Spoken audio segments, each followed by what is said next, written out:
Breaking news, the emergency playing out. Multiple people rushed to the hospital, hundreds forced to evacuate. The images tonight, the dangerous toxic leak. Alarming video showing a thick cloud blanketing a hotel parking lot. Ammonia leaking from a tanker truck. 36 people rushed to the hospital. At least 11 tonight in critical condition, and what we know so far. Also tonight, a beloved football coach and athletic director shot near the football field. Sources say gunfire erupting on a college campus. Images tonight of students sheltering in place, and what we're learning about the coach's condition at this hour. Tonight, growing pressure involving the Jeffrey Epstein files. President Trump pressed today after all of these emails now made public, some of them referencing Trump himself. He was asked why he would allow the FBI to make the Epstein files public after he suggested he would do so during the campaign. Tonight, there is news on these emails. Epstein calling Trump dangerous, and what else the convicted sex offender said about Donald Trump. The longest government shutdown in U.S. history now over tonight. Hundreds of thousands of federal workers now back on the job. The Homeland Security Secretary handing out bonuses to TSA agents in Houston. And tonight the question, will all TSA agents get that bonus check? And flights in this country, how long will it take? Another 1,000 flights still canceled today. The fallout continues from the shutdown. Tonight, the scary moments from Ariana Grande, a man leaping over a barricade, rushing at her. Co-star Cynthia Erivo jumping in to protect her. It comes after that alarming moment with singer Billie Eilish. What's going on? Tonight, the Major League Baseball scandal, the all-star pitcher accused of pitching into the dirt to help gamblers with their bets. The dramatic rescue, you'll see it here, the man dangling hundreds of feet up on the side of a cliff, his parachute strings keeping him alive for hours. Pennsylvania Senator John Fetterman falling, rushed to the hospital. What we know tonight. This evening in the Northeast, the largest great white shark ever tagged, where he was just spotted. The wave of artificial intelligence tonight, the debut of this humanoid robot, but just seconds in, falling flat on its face, where this played out. Also tonight here, a personal note at ABC News. Tributes tonight for a longtime member of our ABC News family. From ABC News World Headquarters in New York, this is World News Tonight with David Muir. Good evening. We do begin tonight with the alarming moments, the toxic emergency that unfolded in Weatherford, Oklahoma. This is about 70 miles outside Oklahoma City. At least 36 people rushed to the hospital tonight, at least 11 of them in critical condition.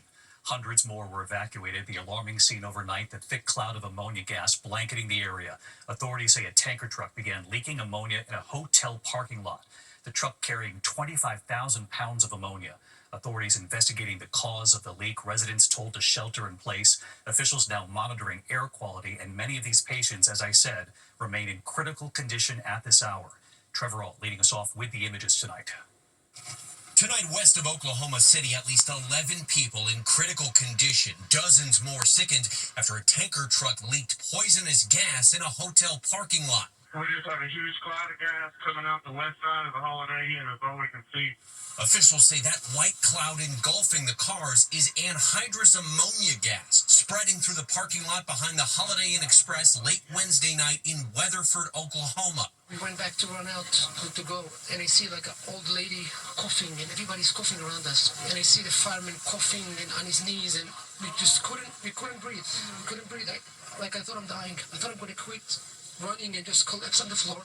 At least 36 people rushed to the hospital. There were some serious injuries, and those were meta-flighted to Oklahoma City, and those were the life-threatening. Joan Escobar says he was treated at the scene. My throat was getting really swollen up. I held so much of that gas, you know. It was crazy, man. Never experienced nothing like that. Don't want to experience it again. Police going door-to-door evacuating nearly 1,000 residents, hotel guests, and at least 2 nursing homes in the area, sending them to a nearby college sports arena. Another 600 people ordered to shelter in place. And David, that shelter-in-place order has since been lifted, but more than 70 people needed treatment, and tonight several of them are still in life-threatening condition. David. All right, Trevor Ault leading us off. Trevor, thank you. Also breaking late today, the urgent search underway at this hour after news a beloved football coach and athletic director was shot right near the football field at Laney College in Oakland, California. The images tonight of the students sheltering in place, and news this evening on that coach and his condition. ABC's Matt Gutman now with late reporting. Tonight, an urgent manhunt for a man believed to have opened fire on a college campus in Oakland, California. Sources telling our ABC station KGO, beloved Laney College athletic director and football coach John Beam was shot and wounded. It happened near the school's football field this afternoon, putting the campus on lockdown. This video on the Citizen app showing these students taking shelter in a lecture hall. We're currently asking the public's help in locating a suspect, a potential suspect in this case. It's a male unknown race, wearing all dark clothing and a black hoodie that fled the scene. Being a football legend in the Bay Area for more than 40 years.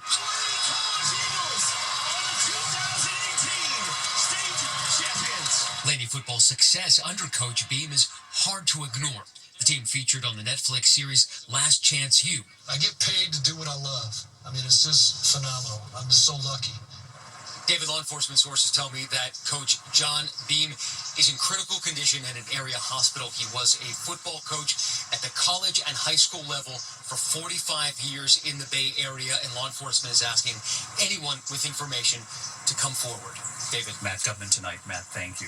Now to the growing pressure involving the Jeffrey Epstein files. President Trump was pressed today after all of these emails have now been made public, some of them referencing Trump himself. The president was asked why he won't ask the FBI now to make the Epstein files public, after the president suggested he would do so during the campaign. Tonight, more of these emails now coming to light. Epstein calling Trump, quote, dangerous, and what else the convicted sex offender said about Donald Trump. And now this vote coming in the House on whether to release the Epstein files. Mary Bruce at the White House. Tonight, President Trump refusing to answer why he won't let the FBI release the Jeffrey Epstein files, even as just revealed messages written by the sex offender raise new questions about their friendship and whether Trump was aware of Epstein's crimes. Mr. President, why won't you order the FBI to release the Epstein files? Epstein's messages, part of a trove of thousands of documents from his estate, now made public by the House Oversight Committee. Trump's name coming up again and again. In a 2017 email to former Treasury Secretary Larry Summers, Epstein writing, I have met some very bad people, none as bad as Trump, not one decent cell in his body, so yes, dangerous. In a 2018 text to an unidentified person, Epstein writes, I am the one who can take him down. Trump and Epstein were friends for more than a decade. Have you socialized with him? Yes, sir. Yes? Yes, sir. Have you ever socialized with Donald Trump in the presence of females under the age of 18? Though I'd like to answer that question, at least today, I'm going to have to assert my 5th, 6th, and 14th Amendment rights, sir. After Trump launched his presidential campaign in 2015, Epstein told at least one reporter he had dirt to share, suggesting, quote, ask my houseman about Donald almost walking through the door, leaving his nose print on the glass as young women were swimming in the pool, and he was so focused he walked straight into the door. Epstein then asking, would you like photos of Donald and girls in bikinis in my kitchen? Trump, who has denied any wrongdoing, says he broke off the friendship when he learned Epstein and his accomplice Ghislaine Maxwell were luring away women and teenage girls who worked at Mar-a-Lago. He stole people that worked for me. I said, don't ever do that again. He did it again. And I threw him out of the place, persona non grata. In a 2019 email to author Michael Wolff, Epstein writes, Trump said he asked me to resign. Never a member, ever. Of course, he knew about the girls, as he asked Ghislaine to stop. In an email to Maxwell, Epstein seems to imply Trump had information he never revealed, writing, I want you to realize that the dog that hasn't barked is Trump. The White House insists the emails prove the president did nothing wrong. Democrats don't see it that way. The emails that were released today, again, just raise so many more questions. Now 218 lawmakers, including 4 Republicans, have signed a petition that will force a full House vote to demand the release of the Epstein files. We're going to put that on the floor for a full vote next week as soon as we get back. During the campaign, Trump and Vice President J.D. Vance promised their supporters they would release the full Epstein files. Attorney General Pam Bondi and FBI Director Kash Patel did too. But now, a different story. The White House fighting hard to block the full House vote. At the 11th hour, even summoning Republican Congresswoman Lauren Boebert to the Situation Room, where sources say Bondi and Patel tried to convince her to change her mind on the petition, but she did not. And the House is expected to vote on that measure next week, and we could see something we don't often see. We expect dozens of Republicans to break with the president and demand the Epstein files be released, something many Republican voters have wanted for a very long time. David. Mary Bruce live at the White House tonight. Mary, thank you. This evening, the shutdown, 43 days, the longest ever. It's now over. The federal government open tonight. Hundreds of thousands of federal workers now back on the job. The Homeland Security Secretary today handing out $10,000 bonuses to TSA agents in Houston. Tonight, the question, will all TSA agents get that bonus check? And flights in this country, another 1,000 flights still canceled today. The question tonight, how long will it take to get back to normal? And so here's Rachel Scott now. Tonight, after 43 days of the longest shutdown in U.S. history, the government officially reopened. Hundreds of thousands of federal workers back on the job. Happy to be back. Check and say thank you. Today in Houston, Homeland Security Secretary Kristi Noem handing out $10,000 bonuses to TSA agents, who she says went above and beyond working through the shutdown without pay.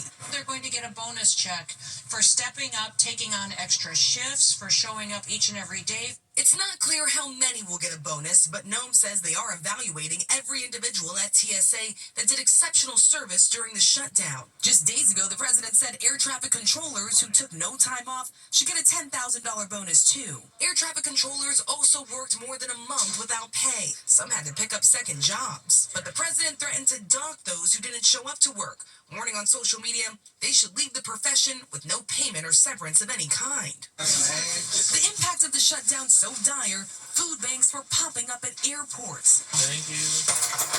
Some TSA workers, like Maggie Sabantino, That the fridge is pretty much empty. a mother of two in Philadelphia, told us she couldn't afford to go to work. When I call out, I tell them the truth. Can't afford childcare. Tonight, Maggie is back on the job. But the shockwaves from this shutdown will take days to settle. 1,000 flights canceled today, more than 11,000 in the last week. David, federal food assistance for millions of Americans impacted by this shutdown rolling out. Meanwhile, here at the airport, the FAA is still cutting flights by 6%. Those delays and cancellations expected to last a few more days. David. Rachel Scott back with us tonight. Thank you, Rachel. We move on now to the alarming moments for Ariana Grande during a movie premiere. A man leaping over a barricade, rushing at her. Co-star Cynthia Erivo jumping in to protect her. And it comes not long after that alarming moment with singer Billie Eilish. Here's Morgan Norwood tonight. Tonight, the heart-racing moment a man charged at singer Ariana Grande during her Wicked for Good movie premiere in Singapore. Watch as the man leaps over a barricade, throwing his arms around the singer, her co-star Cynthia Erivo immediately pushing him off. Grande visibly shaken, comforted by her co-stars. The man appearing to be social media personality Johnson Wynn, known as a serial stage invader. Wynn later posting to Instagram, "I'm free after being arrested." Just months ago, he was seen approaching Katy Perry during her concert in Sydney. This is just the latest in a wave of dangerous and alarming incidents involving performers. Last month, Billie Eilish grabbed by a concert goer during her show in Miami. That fan immediately ejected. And David, no comment from Ariana Grande tonight, but certainly incidents like these sparking new concerns about celebrity safety. David? Yeah, really unsettling, Morgan. Thanks. Tonight, the Major League Baseball scandal. The all-star pitcher arrested and arraigned here in New York today, accused of pitching into the dirt on purpose to help gamblers with their bets. Here's our chief investigative correspondent, Aaron Katursky. Mr. Clase, anything to say? Tonight, one of the best relievers in baseball, Emmanuel Clase, walking out of court, released on a $600,000 bond after pleading not guilty to charges he conspired with sports bettors to throw pitches into the dirt on purpose. Authorities accuse Clase and his Cleveland Guardians teammate Luis Ortiz of accepting bribes and kickbacks to help gamblers win big bets on rigged pitches like this one. Throw it over the plate and the first one bounces in the grass. Ortiz also pleaded not guilty and was released on a $500,000 bond. The judge today barring Clase from gambling and ordering his whereabouts monitored, noting Clase has ample means to flee after signing a 5-year, $20 million contract. Clase allegedly texting during games to coordinate with gamblers. In one instance, authorities say bettors won $15,000 during an April game against the Royals by placing multiple bets that a pitch thrown by Clase would be a ball and would be slower than 98 miles per hour. The pitch ended up in the grass, well short of the plate. Clase and Ortiz may face decades in prison and bans from the game if convicted, David. And Major League Baseball has already capped bets on balls and strikes at $200, hoping to address what the commissioner calls integrity concerns. David? Aaron Vitursky tonight. Thanks, Aaron. Tonight, Pennsylvania Senator John Fetterman was rushed to the hospital after a fall near his home. A spokesperson tonight says he felt lightheaded during a morning walk. He suffered minor injuries to his face. Fetterman suffers from abnormal heart rhythms. He had a stroke during the 2022 campaign. They say he decided to stay in the hospital to adjust to his medication. Tonight, the Dow suffering its worst day in a month, losing nearly 800 points, closing at 47,452. Investors now awaiting the backlog of government data from the shutdown on jobs and whether that affects potential interest rates. It's still unclear if and when we'll get those numbers. When we come back here tonight, we pay tribute to a longtime member of our own ABC News family. Also, the largest male great white shark ever tagged off the Northeast tonight, where he was spotted. The massive house explosion rocking a neighborhood, leveling a home tonight. There's a dramatic rescue, a man dangling hundreds of feet up. Look at this. The side of a cliff, his parachute strings, all that kept him alive for several hours. And the wave of artificial intelligence, you don't need us to tell you about it. Look at this, the debut of a humanoid robot falling flat on its face in a moment here. Tonight, a massive home explosion rocking a neighborhood on Detroit's west side. The entire house leveled, debris spreading through the neighborhood. No one was hurt, no word on a cause. The dramatic rescue in Moab, Utah, a man dangling hundreds of feet up, his parachute strings keeping him alive for hours there, dangling. A helicopter then airlifting him to safety. When we come back here tonight, we remember a longtime member of our own ABC News family. To the index, the largest male great white shark ever tagged in the North Atlantic, spotted off the Jersey Shore, weighing 1,600 pounds, nearly 14 feet long. Researchers say the great white, named Contender, regularly moves between Florida and Canada. From Moscow tonight, the debut of Russia's first AI-powered humanoid robot falling on its face. The robot appearing to raise its right hand to wave to the audience when it falls, landing on its face there. Tonight, developers blaming a voltage fluctuation. We do have a personal note here at ABC News tonight. Tributes this evening for a longtime member of our own family. Award-winning ABC News correspondent Jim Avila has died. ABC News President Almin Kermit-Medovic calling Jim a gifted journalist and a generous colleague, and that is so true. He covered the major stories of the last 3 decades, from 9/11 to the wars in Iraq. He broke the story in 2015 that the U.S. had reopened diplomatic relations with Cuba. Avila won several Emmys and Edward R. Murrow Awards. Jim Avila was 70. When we come back here tonight, what happened when they placed a microphone in the hallway and asked, has anything good happened today? You have to see this. ABC World News Tonight with David Muir. Sponsored by Inspire. No mask, no hose, just sleep. Finally tonight here, the microphone and the messages. Tonight in Monroe, Ohio, south of Dayton, the students at Monroe Junior and Senior High School and the remarkable moments playing out in the hallways. The school placing a microphone in the middle of the hallway between classes, inviting students to step up and say something good that happened to them that day. The answers were simple, they were profound, and they were moving.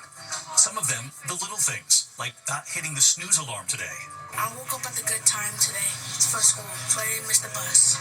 There was acing the test. I got 100% on my German test today. Thank you. I checked my grades, and I had all A's. After school sports and actually making the team. I made the basketball team. And I finished my soccer season with a win. I found out one of my new passions, and it's wrestling. Go wrestling. Not forgotten, the teachers and their impact. Miss Gates, she complimented my artwork. The friendships. There was a new girl at school today, and I think I made a new friend, so, yeah. Many of us can relate, getting rid of the braces. I got my braces off recently. And there was the other moment, she said yes. I finally got a girlfriend. And right here tonight, Hi, David. the students of Monroe Junior Senior High School, Aaliyah Garrett, 7th grade. Be happy, see other people happy, and acknowledge that they're happy. Daisy Nupo Machino Barrera, also in the 7th grade. You never know how long that person's going to be there for you, so just take the opportunity. And junior Addie McSwain. A little bit of love and kindness can go a really long way in making someone else's day and yours. Those moments in the hallway, making our day, too. Thank you. No, thank you. We love this. Acing the test, making the team, getting the girl, and getting the braces off. That's a lot of good news there. I'll see you tomorrow. Good night.